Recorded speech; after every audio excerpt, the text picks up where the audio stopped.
नमस्कार, मैं वर्तिका सिंह और आप देख रहे हैं क्लाउन टाइम्स ब्रेकिंग न्यूज की खास खबर। अब खबरें विस्तार से। इस वक्त हमारे साथ हैं वाराणसी बिल्डर्स डेवलपर एसोसिएशन के उपाध्यक्ष रमन सिंह। आए जानते जब से केंद्र में मोदी और सूबे में योगी सरकार बनी है, रियल एस्टेट कारोबारियों पर अंकुश लगाने के लिए अब तक कितने बड़े कानून बनाए गए। केंद्र में माननीय मोदी जी की सरकार व प्रदेश में हमारे योगी जी की सरकार बनने के बाद काफ़ी कुछ बदलाव आया है। सर्वप्रथम तो कानून तो कई आए, लेकिन प्रमुख रूप से मैं रेरा के बारे में जिक्र करना चाहूँगा कि जिसका प्रभाव प्रत्येक जमीन या मकान खरीदने वाले, फ्लैट खरीदने वाले और हर बिल्डर के ऊपर इसका पड़ा है। इसका प्रभाव एक तरीके से मैं ये कहूँ कि बहुत ही सकारात्मक और बहुत ही अच्छा रहा है, क्योंकि अब इस कानून के आने के बाद ग्राहक को धोखा देना, मतलब हम बिल्डरों की जबान में अगर कहें तो ग्राहक को धोखा देना या फ्लैट या जमीन खरीदने वालों को धोखा देना अब आसान नहीं रह गया है किसी के लिए। यदि अब कोई धोखा देना चाहता है तो वो ऐसा कर नहीं पाएगा, क्योंकि कोई भी प्रोजेक्ट यदि वो 500 स्क्वायर मीटर से ऊपर की अगर लैंड है अथवा फ्लैट बना रहा है तो वो 500 स्क्वायर मीटर से बड़ी जमीन हो या 8 फ्लैट से ऊपर का अगर है तो उसे रेरा के अंतर्गत रजिस्ट्रेशन कराना अनिवार्य है। यदि वो नहीं कराता है तो उसको कानून के दायरे में आना ही पड़ेगा और इसके लिए जो भी सजा के प्रावधान है उसको दंड भुगतना पड़ेगा। इसलिए अब किसी के लिए ये संभव नहीं रह गया है कि वो अवैध निर्माण कर पाए या अवैध निर्माण कर लिया है तो उसको बेच पाए। तो ये एक बहुत ही अच्छा रहा है कि अब जो भी घर खरीदने वाले लोग हैं तो उनके साथ अब धोखाधड़ी नहीं हो पाएगी, और पूर्व में भी जिन लोगों ने किया है वो उसका परिणाम अभी भुगत रहे हैं। इस कानून के आने के बाद काफ़ी नामी गिरामी बिल्डर जो लोगों के साथ धोखाधड़ी किए हैं वो लोग जेल के अंदर हैं या उसकी तैयारी में हैं। रमन जी, आपके संगठन से अलग होकर पूर्वांचल रियल एस्टेट एसोसिएशन का गठन क्यों हुआ और उनके साथ कौन लोग हैं? ये दुर्भाग्यपूर्ण है कि शायद कुछ राजनीतिक कारणों से 5-6 लोग हम लोगों से अलग हुए और उसके बाद उन्होंने अलग से अपना एक एसोसिएशन बनाया। चूंकि सभी लोग हमारे मित्र रहे और व्यक्तिगत सभी से संबंध है तो हम उन्हें एक शुभकामना देते हैं कि भाई वो सरकार के साथ नीतियों को अच्छे से बनाने में, ताकि बिल्डरों को, डेवलपरों को और जो घर मकान ज़मीन खरीदने वाले हैं उनको आसानी हो, वो हमारे साथ मिलकर लड़ें। रमन जी, हम उनको शुभकामना देते हैं। रमन जी, जो आपके संगठन में जो लोग हैं उनको मेंबर बनाने पे बहुत कड़ा कानून आप लोग बना के रखे हो, उसके नियम कानून बहुत तगड़े हैं, लेकिन उनके साथ संख्या बल बहुत ज़्यादा दिखती है। तो क्या उनके साथ जो लोग सदस्य हैं वो इस इतने कड़े नियम कानून के तहत बंधे नहीं हो क्या? मैं अपने यहाँ एसोसिएशन में हमारे पास 22 मेंबर हैं, 22 कंपनियां हैं जिन्हें आप कह सकते हैं। हम लोग कंपनियों को मेंबर बनाते हैं या इंडिविजुअल कैपेसिटी में यदि किसी ने कम से कम एक ग्रुप हाउसिंग की हो या 50,000 स्क्वायर फीट का कम से कम एक कमर्शियल कॉम्प्लेक्स बनाया हो तो ही हम उन्हें मेंबर बनाते हैं।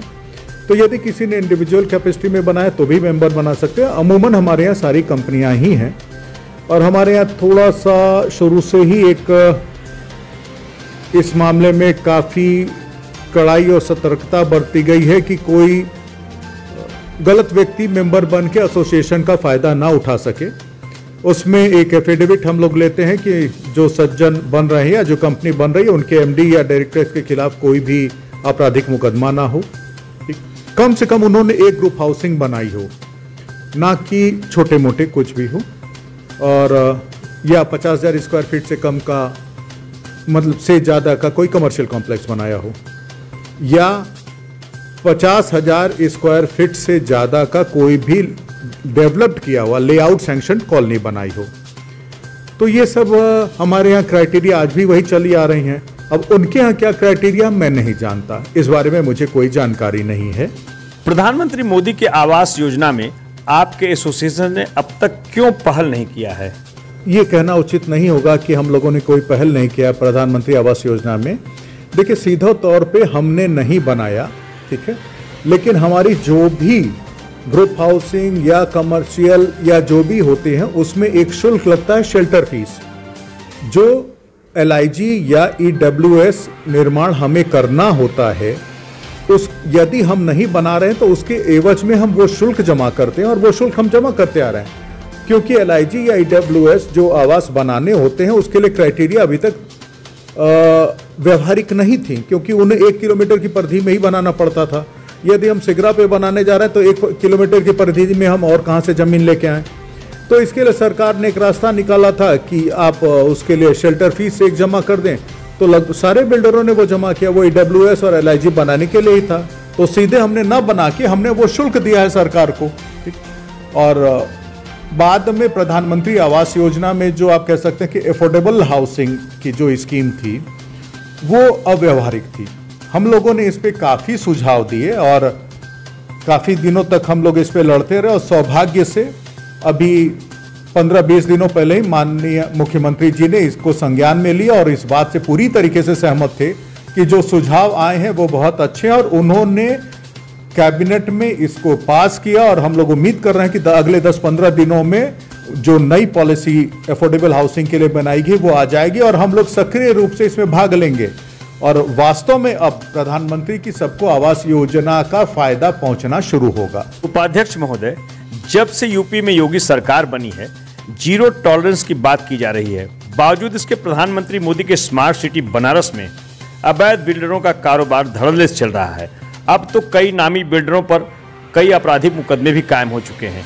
इसके लिए कौन जिम्मेदार है? कि ये प्रश्न तो सबसे ज्वलंत है, और इसका सीधे सीधे कोई उत्तर दे पाना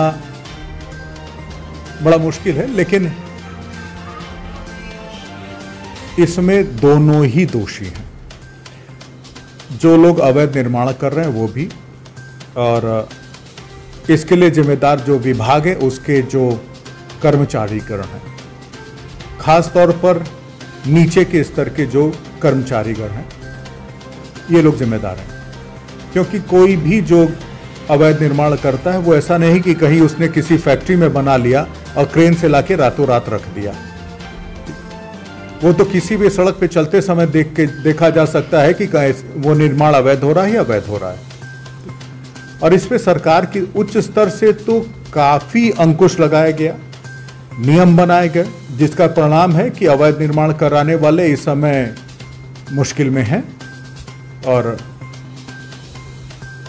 हम लोग सरकार से यही निवेदन करेंगे कि अपनी इस कड़ाई को नीचे के स्तर तक लाएं, ताकि वास्तविक सुधार हो सके, और कम से कम सड़कों पे जो रोड वाइडनिंग और सरकारी जमीन है उस पर तो निर्माण ना हो, क्योंकि जनसंख्या बढ़ रही है, गाड़ियों की संख्या बढ़ रही है और सड़कें सिकुड़ती चली जा रही हैं। रमन जी, प्रधानमंत्री मोदी के स्मार्ट सिटी बनारस में आपको क्या बदलाव नजर आ रहा है? और यूपी में 2022 के विधानसभा चुनाव में इस बार सपा बसपा कांग्रेस में से कौन होगी सीधी लड़ाई में, और किसकी बनेगी सरकार? माननीय प्रधानमंत्री के स्मार्ट सिटी प्रोजेक्ट के तहत अगर हम उनके संसदीय क्षेत्र काशी की बात करें तो निसंदेह जमीन आसमान का फर्क आ चुका है। मतलब कोई भी खुली आंखों से देख सकता है कि हर तरफ इंफ्रास्ट्रक्चर के क्षेत्र में बदलाव आया है, साफ सफाई बहुत ज़्यादा हुई है, ठीक। सड़कों का बनारस से निकलने वाली सारी सड़कें 4 लेन हो चुकी हैं, रिंग रोड बन गया, एयरपोर्ट का नवीनीकरण हुआ। अब स्टेशन पे जाइए तो लगता ही नहीं कि हम किसी रेलवे स्टेशन पे आए हैं, वो तो एयरपोर्ट का एक हिस्सा सा लगता है। कैंसर हॉस्पिटल आ गए, एक नहीं 2 आ गए, ठीक। हमें ट्रॉमा सेंटर मिला। अभी तो बाढ़ है, अन्यथा घाट 24 घंटे साफ सुथरा रहते हैं। गंगा का पानी पुनः इस लायक हो गया कि हम वहां स्नान कर सकें। बिजली हमें अगर लोकल फॉल्ट ना हो तो 24 घंटे मिल रही है, और सबके बाद कानून व्यवस्था की स्थिति में तो बहुत ही सुधार है। कम से कम जिन्हें हम ये कह सकते हैं कि ऑर्गेनाइज्ड क्राइम या रंगदारी है, ये सारी चीज़ें तो खत्म सी ही हो गई हैं। तो हर व्यापारी, हर आदमी अब खुल के जो काम करना चाहे वो काम कर पा रहा है। और रह गई बात 2022 के चुनाव की, तो हम लोग तो ऐसी ही सरकार चाहेंगे कि जहां हर तरीके से उन्नति हो। तो हम तो चाहेंगे योगी जी की सरकार पुनः बने। फाइट में कौन होगा? फाइट में हमें लगता है कि शायद सपा ही रहेगी और किसी का कोई आधार यहां है नहीं। कांग्रेस कुछ भी कर ले, सोशल मीडिया के जमाने में कांग्रेस की सच्चाई सारे लोग जान चुके हैं कि उन्होंने इस देश के लिए किया या इस देश को बर्बाद किया। तो उनके साथ तो शायद ही कोई हो। बसपा की उपस्थिति नगण्य रही है यहां पर। ले दे के लड़ाई में सपा कुछ लड़ सके तो लड़ सके। क्लाउन टाइम्स से बातचीत करने के लिए आपका बहुत बहुत धन्यवाद। धन्यवाद। क्लाउन टाइम्स ब्रेकिंग न्यूज की खास खबरों को देखने के लिए हमारे YouTube चैनल को सब्सक्राइब करें, लाइक करें और बेल आइकन पर क्लिक करें। क्लाउन टाइम्स की खबरों को अगर आप हमारे Facebook पेज पर देख रहे हैं तो हमारे Facebook पेज को लाइक जरूर करें।